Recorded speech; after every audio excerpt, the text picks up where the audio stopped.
Ano nga ba yung pangunahing kalaban ng mga OFW helpers dito sa Hong Kong at kinakatakutan ng mga bagong salta or bagong dating? Alamin po natin yan pagkatapos ng isang patalastas! Muli, magandang araw po sa ating lahat. So, katulad po ng sinabi ko, sa una kong video ay i-elaborate po natin yung tungkol sa termination of employment contract. Kapag hindi mo po napanood yung una kong video, ilalagay ko po sa taas upang panoorin nyo na rin po ito. Usapan po natin ito upang mas lalong maunawaan at aware yung mga kababayan nating nagbabalak at nag-a-apply papunta dito sa Hong Kong. At syempre, idadagdag na rin natin yung mga dapat nating makuha sa amo o dapat nating ibigay kapag nangyari nga ito. Ano nga ba ang termination of employment contract? Ang termination of contract ay hindi pagtapos ng pinirmahang kontrata ng isang helper. Maaring ang employer or employee ang gagawa nito. Kapag ang isang amo ay may hindi nagustuhan sa katulong or sa helper, maaari nilang sibakin ang kanilang kasambahay at gayon din ang helper. Kapag inabuso or di na kaya ang trabaho, may karapatan itong umalis. Maaari itong gawin sa dalawang paraan. Una, ang tinatawag na on-the-spot termination of contract. Ito yung pababain ka agad-agad sa araw ding sinabi niyang i-terminate kita sa araw na iyon ay pababain ka agad ng amo or papuntahin ka agad sa agency o hindi ka na pagtatrabahuin. At pwede mo ring gawin ito. Ngunit kung sino ang nag-terminate sa kontrata sa araw na iyon ay siyang magbabayad. So kapag ikaw ang nag-terminate sa kontrata mo, ikaw ang bumigay sa araw na iyon kasi pagod ka na talagang hindi mo na kaya, ikaw ang magbabayad kay amo mo. Pangalawang paraan ay yung pagpasa ng termination letter sa immigration.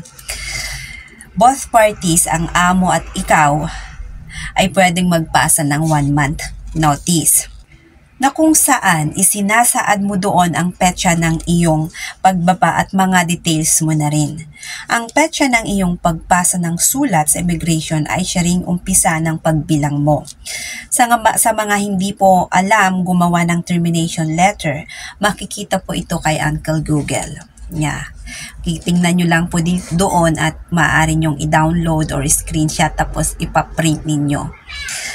Or pwedeng pumunta po sa immigration at pwedeng humingi ng kopya. Tapos pirmahan mo na lang, ipasa mo ulit pagka day off mo.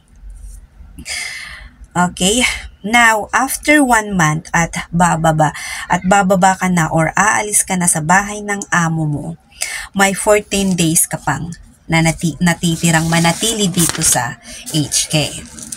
Gusto ko lang pong ipaalala na kailangang sumunod sa batas.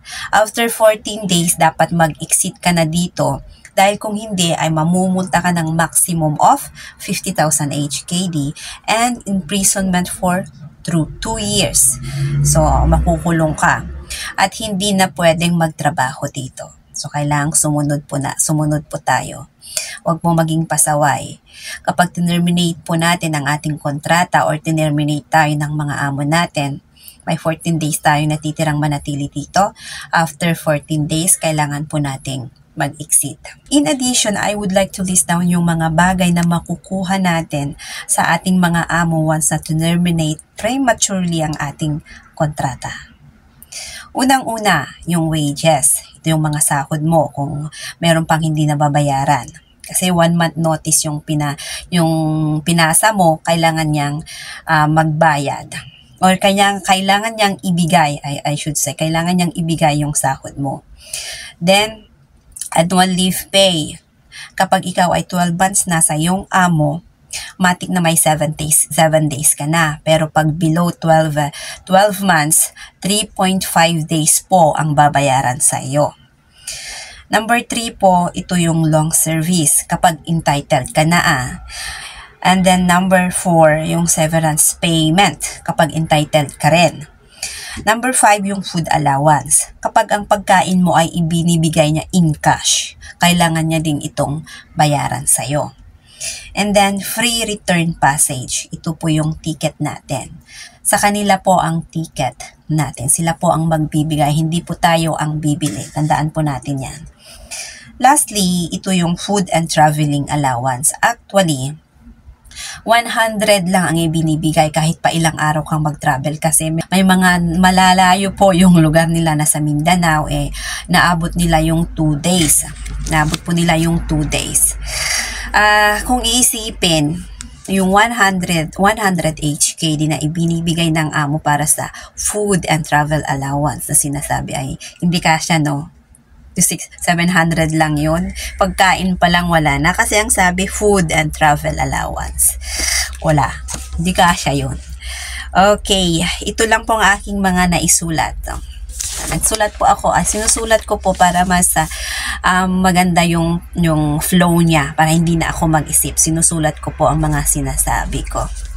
So I hope nakatulong po yung mga naisulat ko at kung may mga karagdagan kayo, sulat lang po sa comment section at kung may mga mali po akong nabanggit, paki-correct ako sa comment section. Maraming salamat and this is LG signing off. God bless us all.